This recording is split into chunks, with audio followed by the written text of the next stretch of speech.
on va parler donc, de neuroplasticité. Globalement, je vais expliquer un petit peu ce que c'est le cerveau, neurones, synapses. On va parler de neurogenèse, mais c'est surtout le docteur Besan qui va compléter par après. Et évidemment, on va parler de nouvelles technologies, l'utilisation qu'on en fait, l'impact que ça peut avoir. On va parler un tout petit peu de jeux vidéo parce que j'aime beaucoup le sujet. On va parler des MOOC. Je ne sais pas si ça parle aux gens. Donc c'est les MOOC. Non? Si, je vois. Je vois qu'ils disent oui, mais bon, on va développer ça. Et on va parler d'un sujet que j'adore, qui est la réalité virtuelle. Donc, pour commencer, je mets une vieille image d'un cerveau, parce que les anciennes croyances concernant le cerveau, on pensait qu'un cerveau, c'était pré-câblé et que ça ne bougeait plus.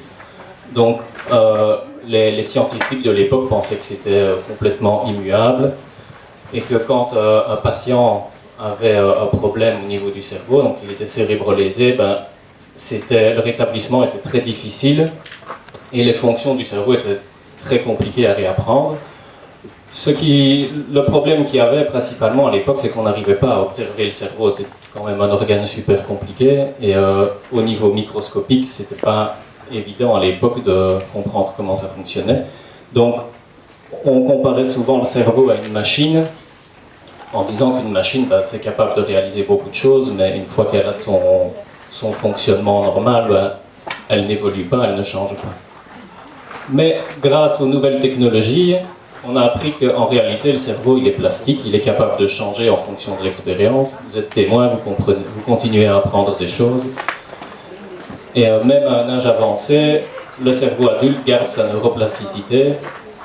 Il est capable de changer même apparemment sa structure, ses fonctions.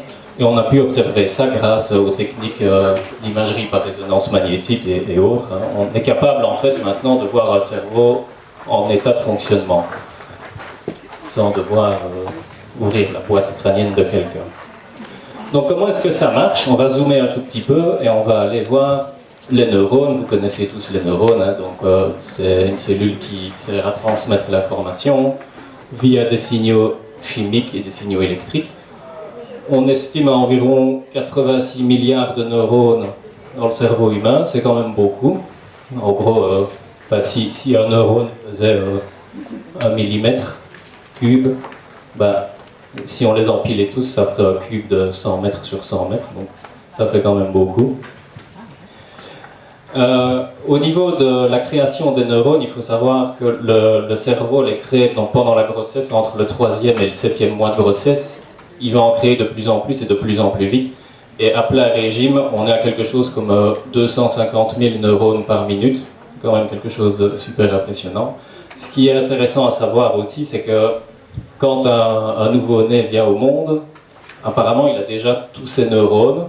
Il en a vraiment beaucoup et ils vont disparaître. Certains vont continuer à se recréer dans différentes parties du cerveau, mais il ne va plus y avoir ces 250 000 neurones par minute, sinon je ne sais pas quel genre de pensée on aurait. Mais... Donc voilà. Les dernières recherches concernant les neurones montrent qu'on n'en a pas que dans le cerveau, il y en a aussi dans les intestins, il y en a... c'est vraiment des recherches scientifiques qui découvrent des tas de nouvelles choses pour le moment. Ce que vous devez savoir aussi, c'est que vous perdez des neurones chaque jour. On en perd environ 85 000 par jour. Donc sur 100 milliards, ça va. C'est 85 000 par neurone, c'est environ 1 par seconde. Donc, je ne veux pas vous inquiéter, parce que, en fait, c'est pas vraiment très très grave. Ce qui compte surtout, c'est les connexions entre les neurones. Et pour ça, on va zoomer sur ce qu'on appelle les synapses. Donc, c'est ce qui permet aux neurones de se connecter avec d'autres neurones. Ce sont des petits espaces qui permettent à l'information chimique ou électrique de se transmettre. Apparemment, un neurone peut avoir entre 1000 et 10 000 synapses, donc une connexion avec un autre. Donc vous multipliez ça par le nombre de neurones, vous pouvez imaginer qu'il y a énormément de connexions. Chez les bébés notamment, vous savez bien, les bébés ils apprennent très vite. Et on estime qu'à chaque minute de la vie d'un bébé, c'est 2 millions de synapses qui se mettent en place. C'est beaucoup aussi. Et la vitesse diminue petit à petit jusqu'à ralentir et être totalement organisé vers l'âge de 15-20 ans. Ça ne veut pas dire qu'on n'en crée plus, mais c'est juste que vous allez en créer moins. Mais vous en créerez encore puisque vous continuez à apprendre. Alors, donc, au niveau de la neurogenèse, donc la naissance des neurones et aussi la naissance des synapses, comme je disais, quand l'enfant est dans le ventre de la mère, on peut atteindre 250 000 par minute. On pensait que les neurones ne se reproduisaient plus après les premières années de vie, mais ça on l'a vu, et notamment dans la mémoire, dans les parties du cerveau qui traitent la mémoire, il y a encore des naissances de neurones. Et maintenant qu'on sait ça, maintenant qu'on sait que ça peut se produire, pour le futur, ça peut être super intéressant, parce que si on arrive à comprendre le fonctionnement, on pourrait traiter mieux les maladies neurodégénératives. Donc c'est aussi un pendant de la recherche qui est super intéressant. Et l'espoir de trouver des remèdes au cerveau endommagé ne fait qu'augmenter. Et les synapses, donc, vous imaginez vraiment un circuit, comme sur la photo ici, de neurones avec des chemins qui vont dans tous les sens.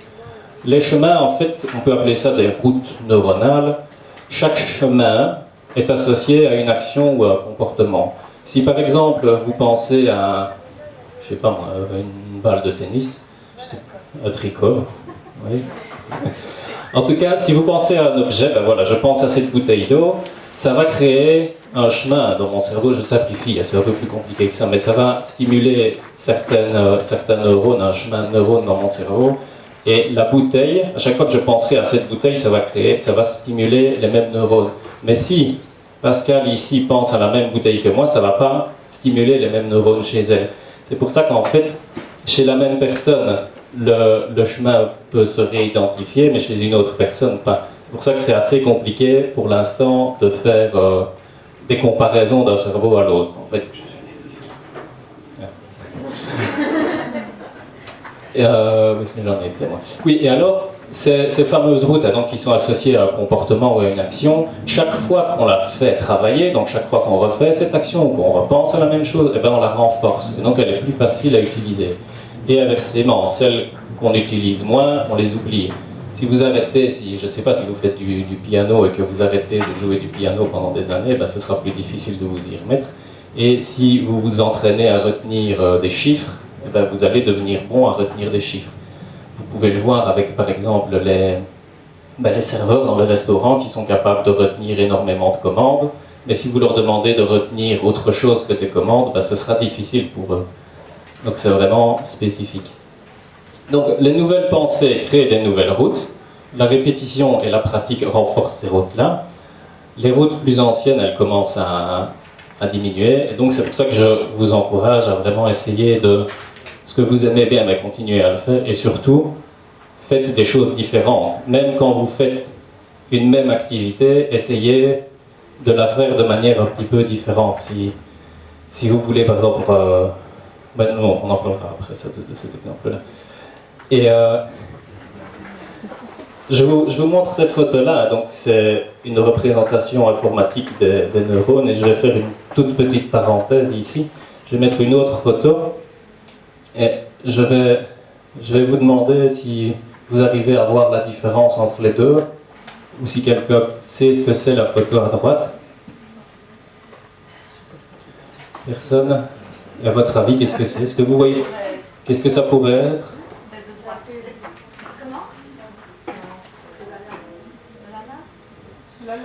J'ai entendu une bonne réponse ici. Oui, c'est presque ça. En fait, donc à gauche, c'est la structure, une représentation informatique des neurones, et à droite, c'est une représentation informatique de l'univers, en fait. Donc, ce que vous voyez à droite, c'est un des plus grands objets astronomiques de l'univers. Tous les petits points lumineux, c'est des galaxies. Et je trouve ça assez impressionnant, la ressemblance, en fait. Ce qu'il y a au niveau microscopique dans notre cerveau, finalement, la structure reste la même au niveau macroscopique dans l'univers. Donc je ferme la parenthèse parce que ça n'a absolument rien à voir avec le thème du jour, mais ça me tenait à cœur. Et donc c'est important d'entraîner son cerveau. Ce n'est pas un muscle, donc ça ne s'entraîne pas Enfin, en même temps, je vois mal comment l'entraîner comme un muscle. Si vous n'apprenez pas de nouvelles compétences, vous ne stimulez pas votre plasticité cérébrale. Donc c'est très important de se concentrer sur différentes activités pour garder son cerveau en forme. Vous pouvez par exemple apprendre une nouvelle langue, même si vous n'en avez pas besoin, en fait, si vous avez le temps de le faire, évidemment, ben faites-le. Faites des choses que vous n'avez pas l'habitude de faire. Il faut essayer de combattre la routine. Vous pouvez faire des puzzles, vous pouvez faire des casse-têtes. J'aime beaucoup les casse-têtes. Et n'hésitez pas à explorer vraiment les nouveaux environnements et surtout saisir les opportunités. Parce que ça, c'est la nouveauté. En fait, il ne faut pas avoir peur, il faut se lancer. C'est comme ça que vous arriverez à découvrir de nouvelles choses. Et concrètement, en CRF, ce genre de choses, de nouvelles activités, ben, on le fait aussi. Voilà, donc moi je vais plutôt faire les liens avec la réhabilitation psychosociale adulte, puisque c'est quand même ce que je connais le mieux. Et effectivement, en préparant avec Guillaume cet exposé, on s'est dit, mais finalement, pas qu'en réhabilitation psychosociale, mais notamment en réhabilitation psychosociale adulte et en réhabilitation enfant, plus que certainement aussi, on est un peu comme M. Jourdain, qui faisait de la prose depuis toujours sans le savoir, et finalement, nous, on favorise aussi la neuroplasticité depuis toujours sans trop le savoir. Mais là, maintenant, on le sait et on en est vraiment très content. Donc, quand on regarde un petit peu les programmes qu'on propose dans les services, on se rend compte qu'on stimule en permanence de façon directe. De façon directe, c'est très facile. Si je prends des groupes comme raisonnement et logique, on voit évidemment immédiatement le lien avec la plasticité cérébrale, mais aussi de façon beaucoup plus indirecte, les différentes fonctions du cerveau et sa plasticité. Si on prend, on nous dit souvent, mais finalement, pourquoi vous faites de l'art en CRF adulte, hein, on a une réponse plus ou moins satisfaisante, mais qui maintenant pourra l'être de plus en plus. Si on prend par exemple justement nos activités artistiques, on se rend compte que bien sûr ils stimulent la créativité, mais aussi la confiance en soi, l'implication dans un projet, la coopération entre les personnes, et ce sont aussi des terrains que les personnes explorent, qui pour beaucoup étaient des terrains non explorés jusque-là.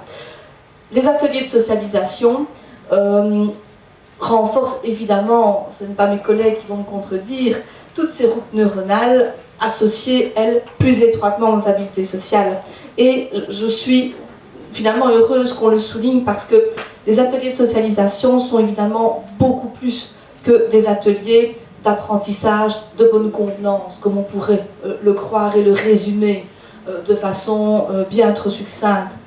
Ils permettent de renforcer chez l'usager des fonctions qui, parfois, ne sont plus utilisées depuis longtemps. Je saute sur ce que Guillaume expliquait tout à l'heure.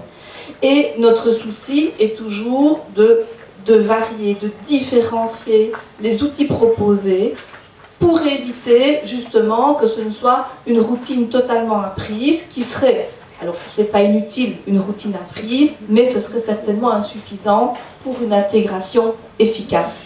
Donc l'exemple que Guillaume voulait donner tout à l'heure s'intègre dans ce que je vais vous dire ici. Prendre un autre chemin pour rentrer chez soi, l'objectif c'est le même, c'est toujours chez vous, mais prendre un autre chemin pour rentrer chez soi, ça multiplie justement les fameuses routes neuronales. Bref, apprendre, encore apprendre pour créer, développer, stimuler, encourager ces nouvelles routes. Et je crois que dans les services enfants, adultes, c'est vraiment ce que nous avons à cœur de faire, chacun avec nos méthodes. Je parle de celles que je connais le mieux, mais je pense que d'une manière ou d'une autre, c'est certainement ce que nous essayons de pratiquer. Voilà. Donc maintenant, on va passer aux nouvelles technologies. Je précise, nouvelles technologies, c'est quand même super large. Globalement, on va parler de ce qui améliore le rapport entre les humains et les machines. On va différencier aussi le sens large, donc vraiment la très haute technologie. On ne va pas vraiment en parler ici, mais sachez qu'on travaille aussi à ce niveau-là. Par exemple, on a inventé récemment, mais c'est pas pour tout de suite, mais des lentilles qui des lentilles en fait qu'on pourrait mettre dans l'œil et qui fonctionnent limite mieux que le cristallin naturel. C'est des choses qui commencent à exister et qui nous montrent que finalement l'homme augmenté n'est plus très loin. Donc ce serait des lentilles à mettre sur les yeux qui donnent une vision bien plus élevée que 10 sur 10. Il faut savoir aussi qu'il y a pour l'instant des recherches qui se passent. C'est la société Neuralink. Elle travaille sur un dispositif à mettre dans le cerveau pour pouvoir contrôler des ordinateurs par la pensée. L'idée, évidemment, c'est pour permettre aux gens de contrôler des prothèses ou autres, hein, de permettre à des gens paralysés de pouvoir se déplacer. Mais donc, nous, ce qui nous intéresse ici, c'est vraiment la nouvelle technologie dans un sens plus étroit, donc les nouvelles technologies de l'information et de la communication.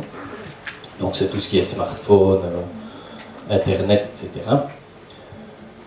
Donc, Internet, la question qu'on peut se poser, c'est est-ce que ça change notre cerveau d'utiliser ces nouvelles technologies? Ben oui, évidemment, si vous utilisez Internet, si vous envoyez un SMS avec votre pouce, si vous allez sur Facebook, si vous allez sur Wikipédia, ça ne fait pas intervenir les mêmes neurones que lire un livre ou bien écrire dans un cahier.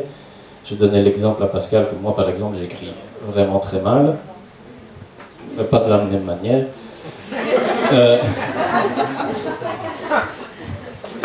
Donc, on est aussi capable de manipuler plusieurs informations à la fois maintenant. Et donc, la question à se poser, c'est finalement, là, je vous dis qu'il y a plusieurs types d'apprentissage. Donc, oui, écrire avec son pouce, etc. Et quand on fait le lien avec la neuroplasticité, on pourrait se dire, bah, c'est bien finalement, puisqu'on fait des choses différentes, mais ok, mais si on le fait trop, qu'est-ce qui risque de se passer?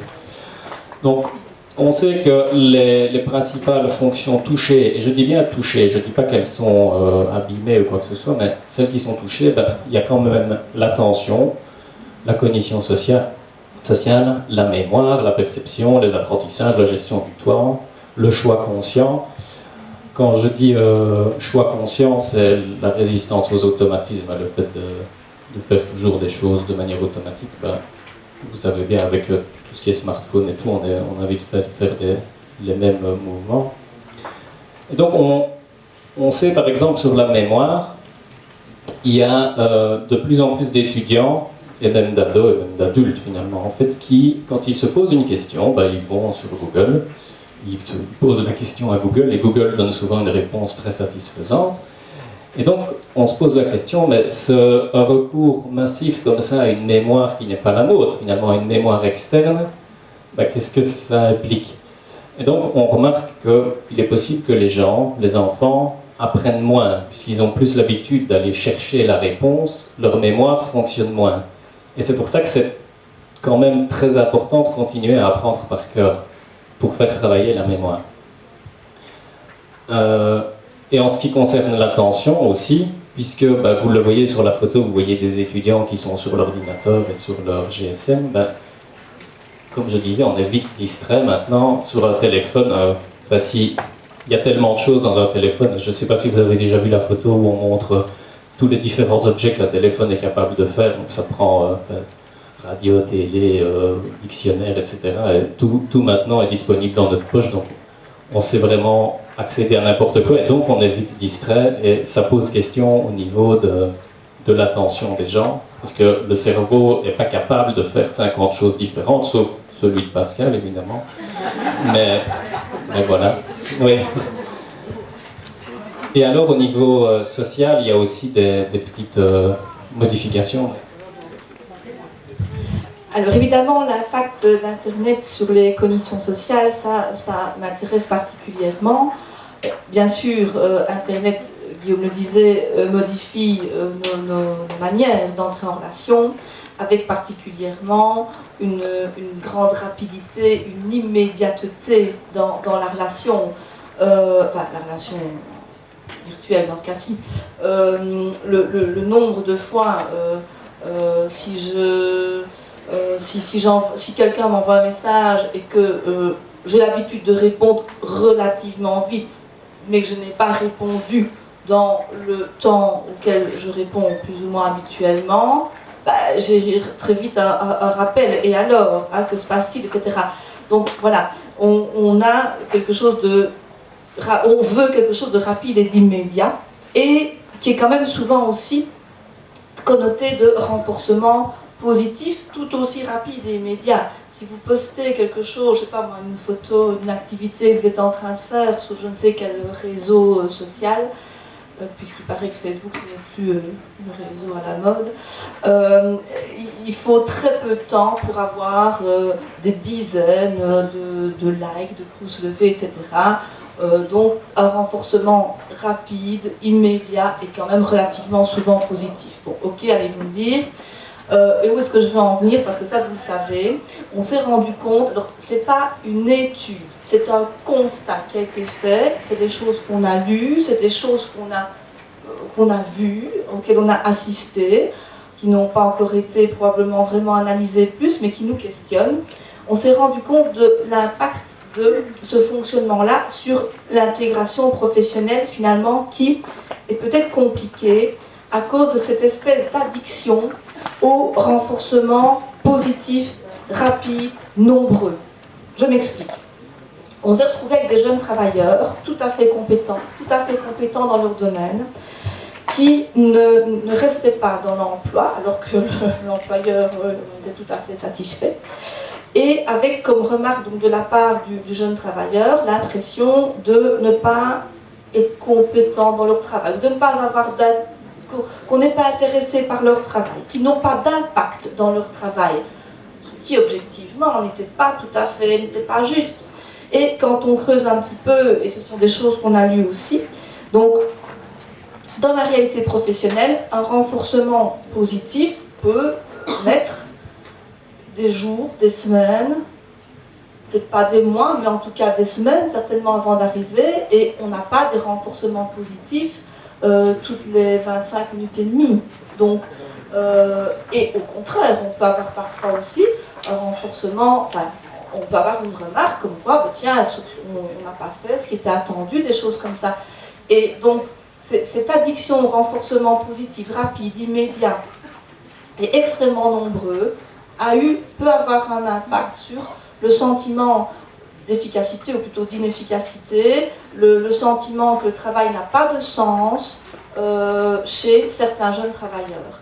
Donc, c'est pas encore vraiment une étude, c'est plutôt un constat, mais en tout cas, nous, puisqu'on travaille pas mal tout ce qui est réhabilitation plutôt au travail, on doit vraiment y être attentif pour préparer nos futurs travailleurs au fait que dans l'emploi, on n'a pas nécessairement des renforcements rapides, immédiats, positifs tout le temps.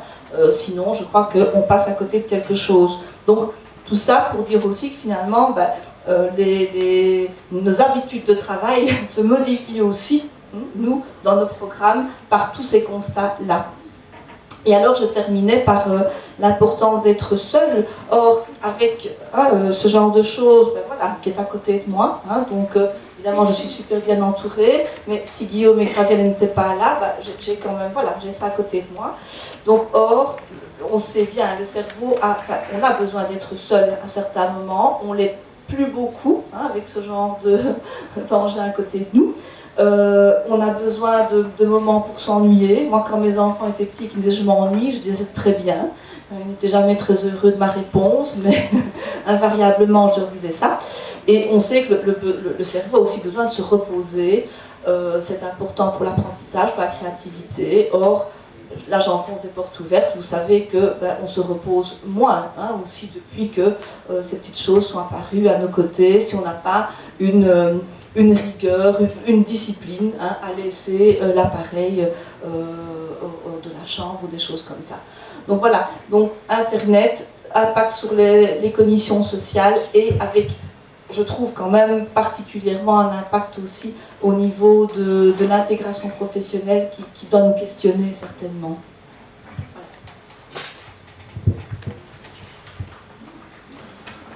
Donc, jusque-là, c'est pas très très positif, la façon dont on parle. Mais, si on utilise ces outils-là de manière modérée, de manière réfléchie, évidemment, on peut s'en servir de manière positive. Et c'est là que je commence à parler des jeux vidéo, par exemple. Parce que les jeux vidéo, on le sait, ça a vraiment été évalué, ça améliore l'orientation dans l'espace, la coordination main-œil, la réactivité, ça peut améliorer la créativité aussi. C'est connu pour titiller notre goût pour les défis, pour les récompenses.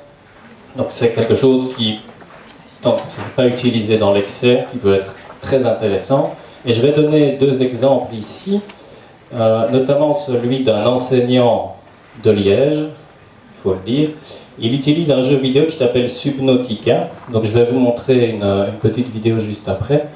Mais en gros, pour vous resituer le jeu, vous êtes un naufragé sur une planète extraterrestre. C'est une planète complètement immergée, donc il faut explorer les fonds marins pour survivre et donc construire des bases, etc. Il faut savoir que dans ce jeu-là, il y a une faune et une flore extrêmement abondante, qui n'est pas du tout la même que sur Terre, mais qui présente parfois les mêmes caractéristiques. Il y a des poissons qui ressemblent à des requins, etc. etc. Et donc Gaël Gilson, ce qu'il a fait, c'est qu'il a pris ce jeu-là, et pour ses élèves, je pense que c'est des élèves de primaire ou début de secondaire, et ben il s'est dit, moi je vais construire l'encyclopédie du jeu avec mes élèves. Et comment est-ce qu'il fait ça? Très simplement, il les répartit en groupes, il y a un groupe qui joue, et le reste des élèves regardent. Quand ils voient un poisson ou une plante qui les intéresse, ils vont chercher dans une boîte l'image correspondant au poisson, qui ont été imprimées à l'avance évidemment, et alors ils doivent créer une fiche de ce petit poisson ou de cette plante avec, ça ce sont les exercices qu'ils décident de donner. Oui, il y aura 5 adjectifs, il y aura une description, on va dire que tel poisson ressemble à celui-là ou il est plus grand que... Et donc l'idée c'est qu'il utilise une ressource extérieure, un jeu qui... On n'est pas vraiment sur du serious gaming ici, c'est un jeu qui est très amusant, mais il arrive à le déformer et à en faire quelque chose d'hyper ludique et qui fait travailler les enfants, et ils ont envie d'aller plus loin parce qu'ils ont envie de découvrir le jeu et ils en ont pour des heures. Je vais montrer une petite vidéo du jeu pour que vous voyez un peu à quoi ça ressemble. On a fait vraiment un jeu qui est super beau et très très très très grand. Les poissons, il y en a énormément, il y en a même qui sont parfois très effrayants. Et c'est sans fin en fait.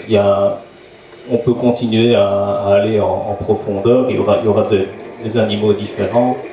Je pense que, je ne sais pas où il en est dans son encyclopédie, j'espère pour lui qu'il avance bien, mais je crois qu'il y en a pour plusieurs années.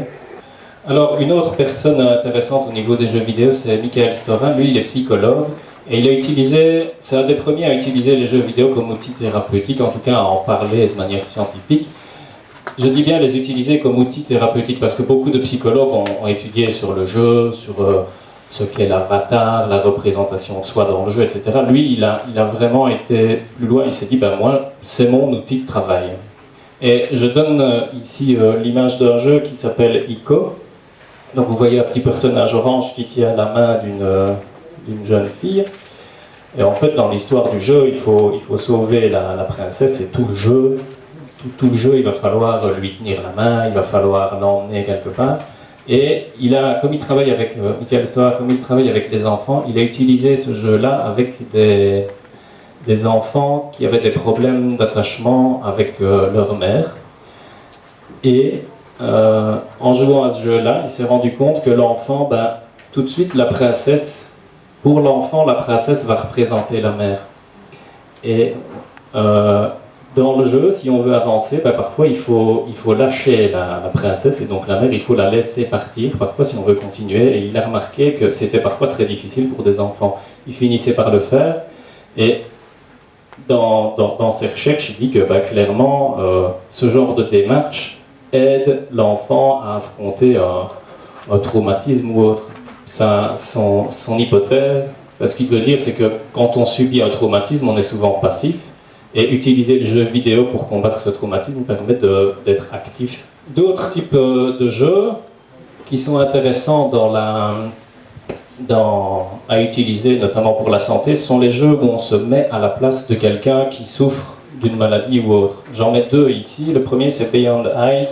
Vous voyez, c'est la petite animation à gauche. En fait, on joue une petite fille aveugle. C'est c'est assez difficile à prendre en main parce qu'on ne voit pas du tout ce qui se passe autour de nous. Vous voyez que tout est blanc et le décor se met en place au fur et à mesure qu'on avance. Et là où c'est très intéressant, c'est quelque chose, par exemple, j'y avais pas pensé parce que c'est le jeu qui m'y a fait penser. On voit qu'elle entend une fontaine, elle entend de l'eau qui coule et elle imagine que c'est une fontaine. Et donc nous, en tant que joueurs, on va tout près et quand on arrive, on se rend compte que la fontaine disparaît. En fait, c'est des égouts qui font couler l'eau. Et tout le jeu est un peu comme ça. L'idée, c'est de se rendre compte de la difficulté à se représenter l'environnement, finalement, rien qu'avec les sons.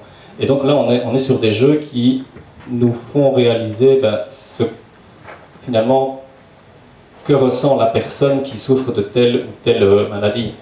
Les films le faisaient déjà, mais maintenant, il y a de plus en plus de jeux qui le font. Et je vais en montrer un autre, de nouveau, 15 secondes, qui s'appelle Hellblade. Donc c'est la femme à droite, où en fait vous êtes une personne schizophrène et dans le jeu vous allez être confronté à des voix, vous allez avoir des hallucinations et ça c'est un jeu qui a été créé avec l'aide de psychiatres et avec des personnes atteintes de schizophrénie, donc c'est vraiment très très bien documenté et pour l'avoir fait honnêtement c'est très angoissant et on se rend compte qu'atteindre ses objectifs finalement dans ce jeu là la quête du personnage est fondamentalement simple, mais elle se met des difficultés, même des difficultés qui n'ont parfois aucun sens, simplement pour passer une porte. Et nous, on doit le faire parce que c'est le but du jeu, mais ça représente vraiment la difficulté qu'une personne schizophrène pourrait avoir, simplement par son analyse du contexte, etc., de se dire, ben oui, passer une porte, c'est difficile parce que ceci, cela. Donc je vais juste montrer une petite vidéo où on entend les voix, comme ça vous voyez un peu le genre d'angoisse qu'on peut avoir. I hear thoughts. It's not too late to get into the boat and go back. No one will judge her. No one will ever know. Oh, she heard us. Pour ceux qui ne parlent pas anglais, les voix qu'on entendait, c'était un peu des moqueries du genre « tu n'y arriveras pas, il faut que tu fasses demi-tour, qu'est-ce que tu es en train de faire ?» D'autres voix qui disent « mais si, elle va y arriver, courage !» Et je ne sais pas si vous avez remarqué, dans la vidéo, elle nous regarde méchamment à un moment. C'est parce qu'en fait, on se rend compte en jouant que le joueur est une des voix qui contrôle le personnage, puisque au final, c'est nous qui contrôlons le personnage. Donc, on lui dit quoi faire finalement. Et c'est pour ça que parfois elle nous regarde méchamment et ça met un peu mal à l'aise. Donc finalement on est une voix parmi d'autres. Et là où c'est très bien fait, donc comme je disais, ça a été hyper documenté. Si vous jouez à ce jeu-là un jour, on ne sait jamais, il faut jouer avec un casque parce que la composition sonore du jeu, la spatialisation du son fait qu'on entend les voix de manière externe ou parfois de manière interne. C'est très très bien fait, les voix se déplacent, les voix c'est... Donc honnêtement ça vaut vraiment la peine, se mettre à la place de quelqu'un, ce jeu-là il est terrible. Et quand je disais l'analyse du contexte, ce que moi j'ai vécu là-dedans, ce qui m'a permis de comprendre un peu mieux ce que c'était des hallucinations, vous avez sûrement tous déjà vu sur les arbres, sur les écorces des arbres, les nœuds dans le bois qui ressemblent à des yeux. On sait tous que c'est pas des yeux, mais on s'est tous dit, oui, ça ressemble un peu à un œil. Mais dans ce jeu-là, les yeux, en fait, nous regardent. Donc, c'est une forme d'hallucination. Donc, le nœud dans le bois est là, mais dans la tête de cette personne-là, son analyse du contexte fait que l'œil l'observe, en fait. Et tout le jeu est angoissant comme ça, mais ça vaut la peine. Hein. Ça vaut vraiment, vraiment la peine. Oui. Ces deux licences-là sont disponibles sur PC ou sur une autre console Sur tous les supports récents. Ok, merci. Mais le PC est mieux, évidemment. Voilà. Évidemment. Donc, parlons maintenant des MOOC. Ce sont donc des initiales, ça je pense que vous vous en doutiez, pour Massive Open Online Course, ce qui signifie formation en ligne ouverte à tous. On a gardé l'appellation MOOC parce que si on avait pris l'appellation française, ça aurait fait flotte. Et c'est franchement moins beau. Donc, c'est un vrai mot. Honnêtement, c'est récent. Je crois même que ça commence à rentrer dans le dictionnaire. Enfin bref. Et donc, ces formations en ligne, je pense que vous connaissez Walang. Oui, c'est ça en fait. Mais il y en a énormément. Il y en a sur tous les... Oui, mais justement. Eh ben, je vais parler d'une de l'UNIF. Mais il y en a sur tous les domaines maintenant parce que c'est très facile. Il suffit d'une webcam et de quelqu'un qui s'y connaît. Il se filme, il raconte ce qu'il veut et il va vous donner un cours. Ça peut être de la cuisine, ça peut être du tricot. Et ça peut être du tricot, je dis. Et ça peut être pour un métier. Il faut savoir qu'il y a des formations en ligne qui délivrent un diplôme maintenant. Ça existe. C'est beaucoup plus compliqué, c'est payant, mais ça existe. Et les thématiques, comme je l'ai dit, il y en a énormément. Et je fais la pub pour un de l'ULG qui s'appelle Agir pour sa santé. C'est le département de la psychologie de la santé qui l'a fait. Ça vaut vraiment la peine. C'est par module, donc c'est 5 modules. Vous ne pouvez pas vous inscrire n'importe quand. Ça dure plusieurs semaines et les thèmes abordés, il y a ce qui est croyance sur la santé, le sentiment d'efficacité, comment passer à l'action, le travail sur la motivation. C'est vraiment super intéressant et personnellement, je m'en suis servi pour mes usagers, donc ça donne des outils, c'est gratuit, c'est payant si vous voulez le certificat comme quoi vous l'avez fait, mais ça voilà, vous n'en avez pas besoin de toute façon. Et vous pouvez vraiment aller, n'hésitez pas à aller sur ces cours en ligne pour chercher des documents.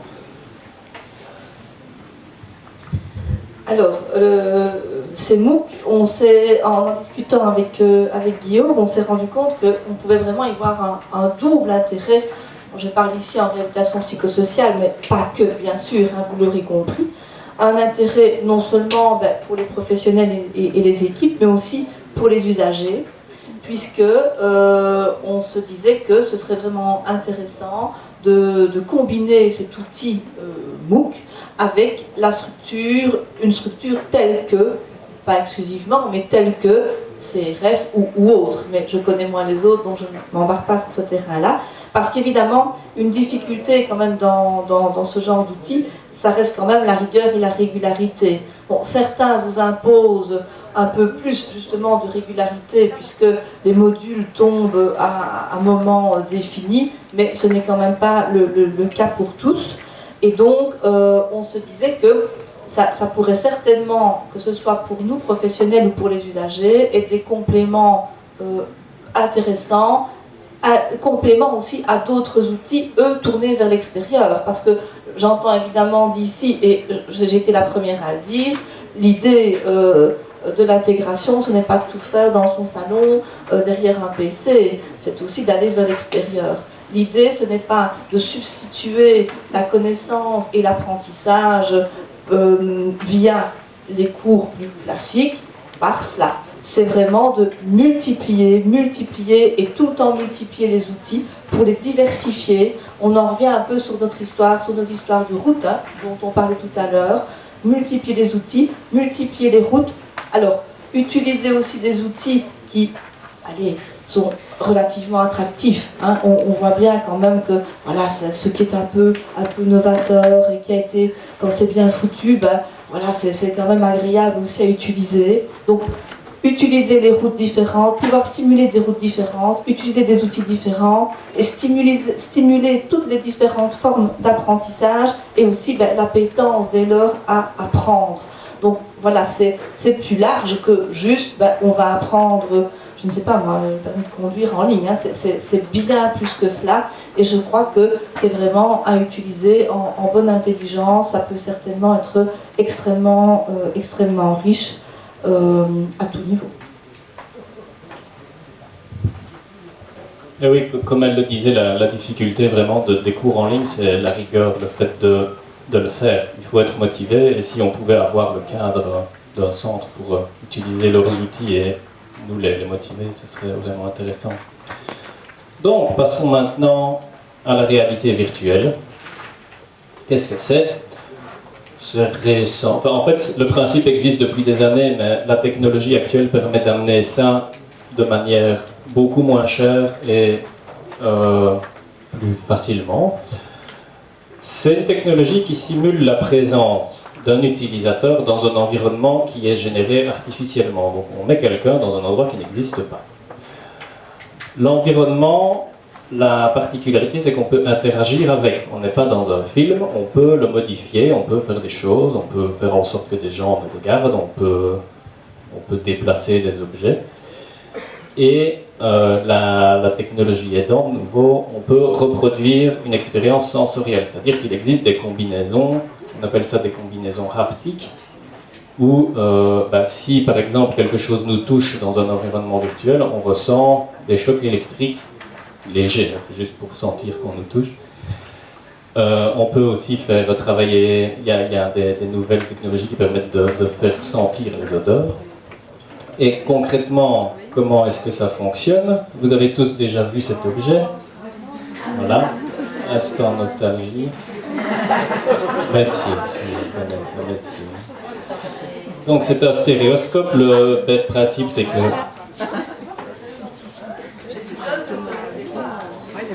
Mais il va falloir changer ici. Mais l'idée c'est que on a deux images différentes sur les yeux et donc on voit une photo en profondeur. Donc c'est un peu le même principe avec une technologie infiniment plus compliquée, mais il y a toujours deux écrans pour avoir une vue en profondeur. Je montre encore une petite dernière vidéo pour que vous voyez un petit peu la portée de la chose. Donc l'idée ici c'est que quand le casque virtuel est sorti de manière commerciale, ils ont fait une belle campagne. C'est juste une pub que je suis en train de faire, mais ça montre bien ce que c'est censé représenter. D'ailleurs, dans la publicité, il va lui jeter la manette en main, il va l'attraper. C'est une manette, c'est genre 200 €, donc ne faites pas ça si jamais vous achetez.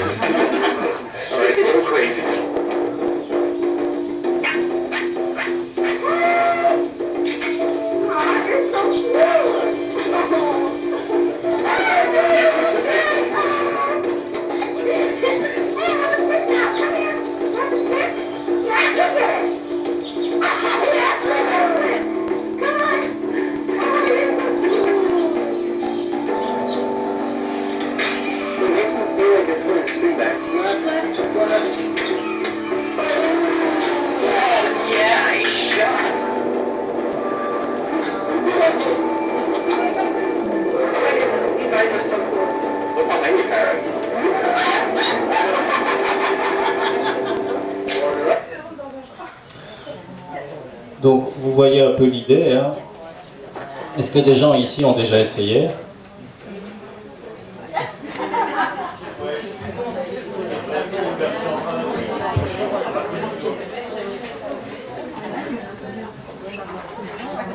Donc levez un peu la main ceux qui ont déjà essayé.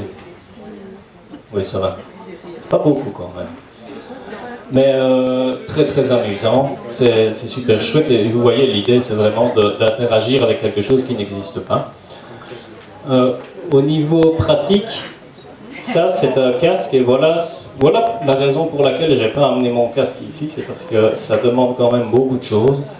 Vous avez, je ne saurais pas vous montrer ça ici, des bornes ici sur le côté, des bornes infrarouges, des manettes, ça prend 3 prises électriques plus un ordinateur. C'est quand même difficile à transporter. Mais la technologie est ce qu'elle est, et donc, maintenant, on arrive à des casques de plus en plus nomades, sans borne infrarouge, sans ordinateur, sans rien du tout. Donc ça commence à devenir vraiment chouette, et en plus c'est moins cher. Les casques comme ça, transportables, sont moins puissants évidemment, mais ça reste quand même super intéressant. Pourquoi est-ce que j'en parle? Parce que dans la santé mentale, on l'utilise énormément. Rien qu'ici, j'ai fait un petit... j'ai simplement été sur le site realitévirtuelle.com et j'ai fait l'onglet santé. Il y a énormément de choses qui sortent. Vous avez comprendre la maladie d'Alzheimer, lutter contre les addictions, réduire la peur du vide, la maladie de Parkinson, la psychose, etc. Donc c'est vraiment très très très utilisé, et surtout là où ça a montré le plus de résultats, c'est dans les phobies, parce que travailler une phobie, donc on va faire de l'exposition. Si vous avez peur des araignées, je peux facilement trouver une araignée dans le jardin, la mettre ici, et vous arriverez à... Donc, on arrivera à faire de l'exposition face à une petite araignée. Maintenant, si vous avez la phobie des avions, c'est beaucoup plus difficile d'aller avec son patient, prendre l'avion, etc. Ou si vous avez la phobie des serpents, etc. En réalité virtuelle, c'est extrêmement simple à faire. Bon, il faut savoir programmer, mais c'est pas très très difficile. Et je pense qu'à l'avenir, il y aura des programmes... Si, maintenant c'est facile. Il y aura des programmes qui aideront les thérapeutes, je pense, à mettre ça en place. L'idée, c'est vraiment de pouvoir travailler les phobies dans un cadre super relaxant, super sécurisant pour le patient. La question qu'on peut se poser, mais pourquoi est-ce que ça marche finalement? Comment ça se fait que ça fonctionne? En réalité, c'est assez simple, parce que dans le cerveau, quand vous avez peur de quelque chose, il y a deux choses. Il y a d'abord l'émotion qui arrive, elle arrive très vite, d'un coup, paf. Et puis, il y a la réflexion qui met plus de temps. Vous pouvez faire la comparaison, je reparle des araignées. Si vous avez peur des araignées, quand vous voyez un point noir au plafond, ben, il y a un léger stress qui arrive avant même de savoir si c'est une araignée ou pas. Donc, l'émotion arrive, même s'il n'y a pas d'objet finalement. Si vous entendez un bruit dans la maison alors que vous êtes tout seul, vous allez avoir peur, alors qu'au final, vous voyez rien, vous imaginez les choses. Donc vraiment, l'émotion en fait suffit à générer la peur. Et quand vous souffrez d'anxiété généralisée, ben, que la situation soit réelle ou non, vous avez peur de toute façon. Donc simuler l'exposition fonctionne dans un environnement virtuel. Et puis je l'ai essayé, je peux vous dire que ça marche bien. Je crois que tu l'as essayé aussi avec un requin. Et tu as eu peur. Voilà. Et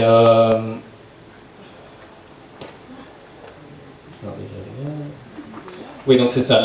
L'émotion va arriver, l'information va arriver au centre des émotions en 12 millièmes de seconde, et c'est 7 millièmes de seconde plus vite que pour être analysé par l'analyse logique.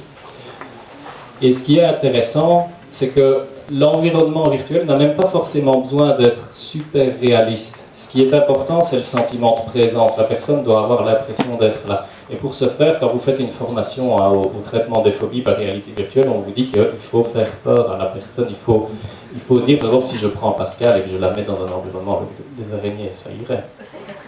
Voilà.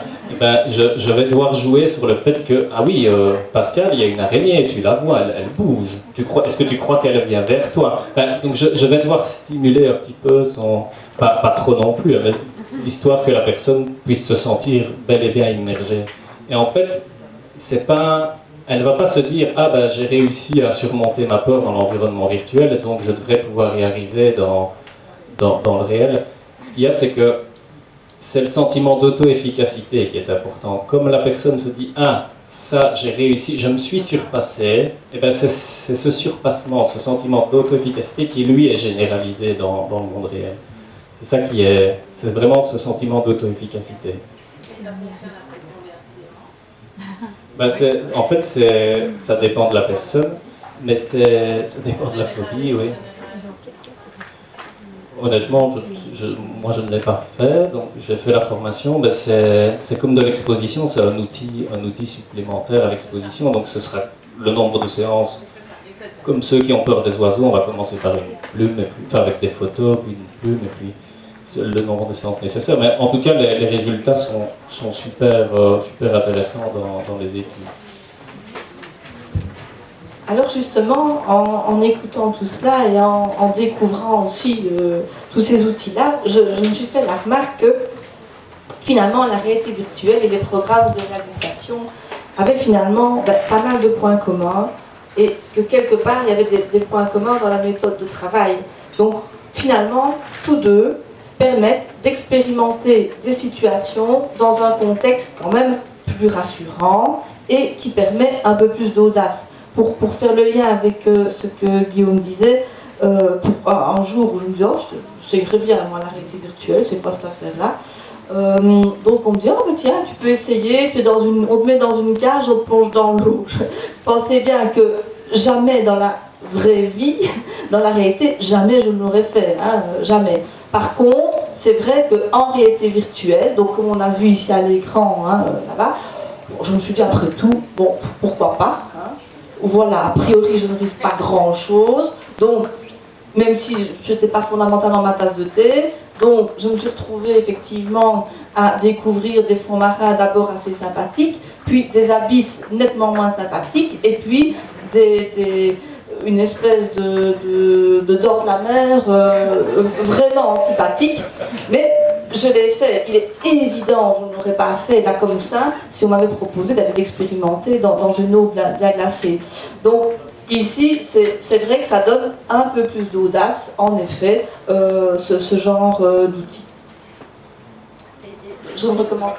Et quelle créativité as-tu déployée pour éviter leur cas? T'étais dans la cage. Alors, oserais-je le dire? J'ai retiré le masque. J'ai fui. Parce que, non, j'ai fui pour une bonne raison. Je me suis dit, mais c'est quoi après? Donc j'ai fait de l'anticipation. Je me suis dit, jusque-là, j'ai survécu. Hein, les abysses. Mais voilà, après, qu'est-ce qu'il y aura d'autre? Et comme je ne le savais pas et que là, ça dépassait vraiment l'entendement pour moi, j'ai enlevé le masque. Donc j'ai moyennement réussi. Mais quand même. Bon. Donc je me suis dit, repensant un peu à tout cela, que le fait donc comme Guillaume le disait, de réussir quelque chose dans un environnement, dans un contexte quel qu'il soit, dans nos programmes de réhabilitation par exemple, est un encouragement, augmente le sentiment d'auto-efficacité et favorise la généralisation finalement à, je veux dire, la vie réelle ou en tout cas à d'autres contextes. Donc, tout ça pour dire que, de nouveau, je crois qu'on ne peut qu'insister sur l'importance de pouvoir mixer les approches. Mixer, par exemple, un programme classique, parce que je pense que ça garde vraiment toute sa pertinence, avec ces nouvelles technologies, de nouveau, pour varier au maximum, non seulement varier de nouveau la création de routes neuronales, mais aussi augmenter nos chances de succès. Puisque ce qui ne marche pas avec un plan A peut peut-être marcher avec un plan B, ou C, ou D, etc. Donc, mixons, varions.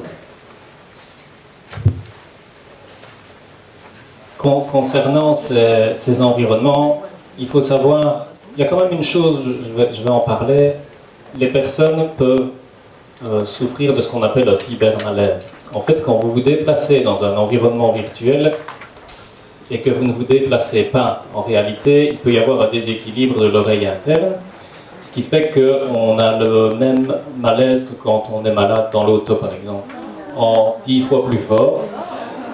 Mais ça part très vite et je suis témoin parce que j'ai quand même un bon paquet d'heures en réalité virtuelle, maintenant je n'ai plus rien du tout.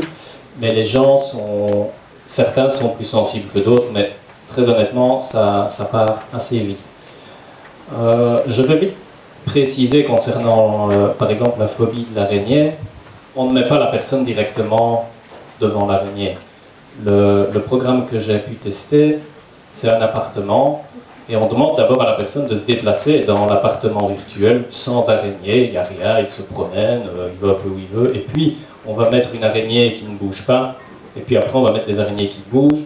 Et on peut aller plus loin, on peut mettre des araignées qui sautent vers vous quand elles vous voient. Mais ça, c'est quand on a un bon niveau. Quand on est fâché. En fait, on peut faire ce qu'on veut, on peut même faire une araignée géante, on peut faire tout ce qu'on veut, mais ça n'a aucun intérêt. Alors, au niveau des environnements, il y en a énormément. Il y a beaucoup de sociétés qui commencent à en créer à l'usage des professionnels. Donc, seules les photos que vous voyez là, vous avez... dancing, c'est pour la phobie sociale, mais vous voyez qu'il y a aussi des jeux d'argent derrière, c'est pour tester un petit peu votre résistance à l'addiction aux jeux d'argent. Vous avez l'araignée, vous avez un bug, vous avez un espèce de papillon, ça je vais en parler, mais il y a de tout. Celui que j'avais utilisé, moi, c'était des toilettes publiques, et en fait, c'était des toilettes dégueulasses. Donc moi, je me dis, ça va, ça ne me dérange pas, ça ne me met pas mal à l'aise. Et puis le but du jeu était d'aller dans les urinoirs. Ok, c'est bizarre, je comprends pas. Et en fait, il y a deux personnes qui sont mises... le seul urinoir disponible est celui du milieu, avec deux personnes l'une à côté de l'autre. Et puis quand on se met là où on est censé se mettre, il y a quelqu'un qui vient derrière vous et qui vous regarde. Donc c'est des expériences super bizarres pour pousser vraiment à le sentiment d'anxiété sociale à son paroxysme. Ça va pas tout le temps aussi loin que ça, évidemment. Je pense que les développeurs s'amusent. Mais voilà, ce qui fonctionne vraiment très bien, en tout cas, c'est tout ce qui est phobie pour le moment. Chien, chat, serpent, araignée. Le vol en avion fonctionne très bien. Et évidemment, la peur du vide, parce que c'est vraiment pas difficile, avec ces environnements-là, de simuler le vide, évidemment. Il y a la version simple où vous êtes dans un ascenseur vitré, alors vous montez, puis quand vous dites stop, wow, j'arrête. Et il y a la version très difficile où on passe sur une planche entre deux gratte-ciel. Mais voilà, on n'est pas obligé d'aller jusque-là. Un programme que je trouve super intéressant, c'est pour les enfants. Donc au niveau de la gestion de l'anxiété, vous voyez sur l'image, il y a un petit papillon. Et en fait, l'enfant va on va lui demander de se balader dans l'environnement et on va lui donner des techniques pour se relaxer. Seulement, il est trop jeune pour arriver à dire oui, je me sens mieux, ou ben là je suis stressé. Il n'est pas capable de dire vraiment, c'est parce que c'est vraiment le stress. Donc on lui a mis un petit papillon coloré qui est relié à son rythme cardiaque. Et quand son rythme cardiaque diminue, donc entre guillemets quand il est relaxé, ben le papillon devient coloré, devient souriant. Et si son rythme cardiaque augmente, le papillon devient gris, plus petit. Et ça permet à l'enfant d'avoir un retour visuel de son état de relaxation. Ce qui est super intéressant, comme ça il peut dire, ben voilà, ah, j'ai réussi, ça veut dire qu'il a réussi à se relaxer, donc il sait ce qu'il doit faire. Et ça marche aussi assez bien. C'est aussi à l'université de Liège. En fait, tout ce que je montre ici vient de l'université de Liège. Ici, je montre l'immersion en réalité virtuelle et la résilience chez l'ambulancier. Pourquoi est-ce que je montre ça? J'explique vite le projet, mais en gros, c'est pour les ambulanciers qui vont sur un lieu d'accident. Ça permet de voir vers où ils vont regarder. Donc quand vous avez le casque virtuel sur la tête, on peut, avec des dispositifs supplémentaires, voir où vont vos yeux, et donc voir ce que vous regardez, combien de temps et tout. Et si j'en parle ici, c'est pas vraiment qu'on va utiliser cet environnement-là pour nous, mais à l'avenir, on pourrait se dire qu'on pourrait créer des environnements pour évaluer, ben tiens, chez cette personne, dans tel lieu social, on remarque que ce qui le stresse, ben, c'est la présence d'alcool ou quelque chose comme ça, ou peut-être qu'il a peur de certains types de personnes, il regarde tout le temps les gens dans les yeux, ou bien il évite de les regarder dans les yeux. Donc d'un point de vue diagnostique, ça peut être aussi super intéressant. Et alors, vous pouvez aussi utiliser la réalité virtuelle dans les formations. Notamment ici, j'ai pris une image de quelqu'un qui conduit un camion. Donc il a son casque, il a un volant, des pédales, un levier de vitesse. Et lui, ben, s'il tourne la tête, il regarde autour de lui, il est réellement dans son camion. Pour avoir essayé le jeu, en réalité, j'ai pas su sortir du parking parce que j'avais une remorque de genre 7 mètres et j'ai pas su sortir du parking. Donc c'est assez poussé, c'est assez bien fait.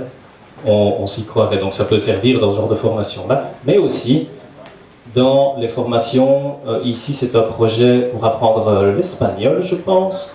Et donc, la personne doit écouter une recette en espagnol, suivre les étapes de la recette, et si jamais l'étape n'est pas accomplie, donc par exemple, là vous voyez, c'est rincer le poivron, s'il ne le fait pas, il n'a pas la suite. Donc il est obligé de comprendre et d'avancer. Ce qui est super intéressant parce que c'est un apprentissage de la langue de manière ludique, et en plus vous apprenez une recette de cuisine, ce qui n'est pas négligeable. Donc s'il y avait un thème sur ce dont je viens de parler, c'est que les nouvelles technologies, elles sont là, mais il ne s'agit pas de les approuver ou de les condamner, mais il faut pas j'ai mis qu'il ne fallait pas les subir. Ce que je veux dire, c'est que c'est pas parce qu'elles sont là qu'il faut les utiliser forcément, mais il ne faut pas non plus les rejeter. Le jeu vidéo n'est pas forcément mauvais, il peut l'être, évidemment, s'il est utilisé de manière inadéquate, mais l'idée c'est de les utiliser, d'utiliser ces technologies-là de manière intelligente finalement. Et